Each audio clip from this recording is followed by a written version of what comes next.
এই মুহূর্তে জানা যাচ্ছে নাবালিকাকে 11 বছরের এক নাবালিকাকে ধর্ষণ করে খুন করা হয় বারুইপুরের ঘটনা। আর এই ঘটনায় উত্তপ্ত বারুইপুর, সেখানে রাস্তায় কিভাবে মানুষ তাদের ক্ষোভ উগড়ে দিচ্ছেন সেই ছবি আপনারা দেখলেই বুঝতে পারবেন।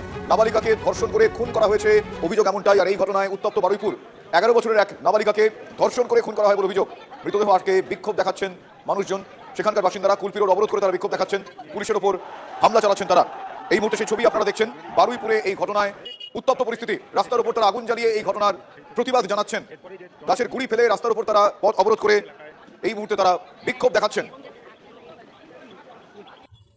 আচ্ছা বলুন তো, এই ধরনের ঘটনা আমরা আর কত দেখবো? আমরা ভেবেছিলাম যে সরকার চেঞ্জ হলো, চলো এই ধরনের ঘটনা ঘটবে না, বা ঘটলেও খুব হয়তো কমই ঘটবে। কিন্তু বলুন, সরকার চেঞ্জ হয়েছে কিন্তু মানুষজনের এখনো মানসিকতা চেঞ্জ হয়নি। কারণ এই ধরনের ঘটনা সরকার চেঞ্জ হওয়ার পরেও কিন্তু এই বিগত কয়েকদিনে একের পর এক চলেই আসছে সামনে, বা ঘটনা ঘটতেই চলেছে। তো এর একটা পূর্ণাঙ্গ সলিউশন বা পার্মানেন্ট একটা সলিউশন কিন্তু দরকার, যাতে এই ধরনের ঘটনা না ঘটে বা খুবই কম ঘটে। তাই আমি বলবো, দেখুন, সরকার অলরেডি অনেক রকম বিল পাস করেছে এই রিলেটেড, যাতে এই ধরনের ঘটনা কম হয়, যাতে না ঘটে। কারণ জানেন, অভয়ের সময়ও মমতা ব্যানার্জির সরকার একটা বিল পাস করেছিল, যাতে এই ধর্ষণে অভিযুক্ত যারা হবে তাদেরকে যাতে ফাঁসির সাজা হয়। কিন্তু বাস্তবে দেখা যায় যে এই ধরনের বিল বা আইন পাস করার পরেও না, মানুষজনের মধ্যে বা যারা এই ধরনের অপরাধী তাদের মনে কিন্তু কোনো ভয় ডর নেই, তারা কিন্তু এই ধরনের ঘটনা তারপরেও ঘটেই চলেছে।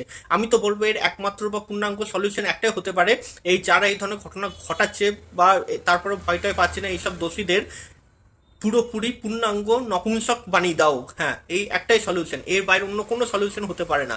কারণ এদের মনে তখনই ভয় ঢুকবে যদি এরা পুরোপুরি নপুংসক এদেরকে সরকার বানিয়ে দিতে পারে। কারণ এখন ডবল ইঞ্জিনের সরকার চাইলে কিন্তু বিধানসভায় বিল পাস করতেই পারে। হ্যাঁ, এবার এটা নিয়ে অনেক অনেক রকম মন্তব্য থাকতেই পারে, যে এর পজিটিভ দিক বা নেগেটিভ দিক বা কতটা যুক্তিযুক্ত। কিন্তু আমি বলবো, এই ধরনের ঘটনা যদি বন্ধ করতে চায় সরকার, বা এই ধরনের ঘটনা সমাজে বন্ধ করার একটাই হয়তো সলিউশন হতে পারে, বা একটাই হয়তো আইন হতে পারে, সেটা হচ্ছে নপুংসকতা। হ্যাঁ, যারা অভিযুক্ত তাদেরকে ধরে সরকার নপুংসক করে সিম্পল ছেড়ে দিক।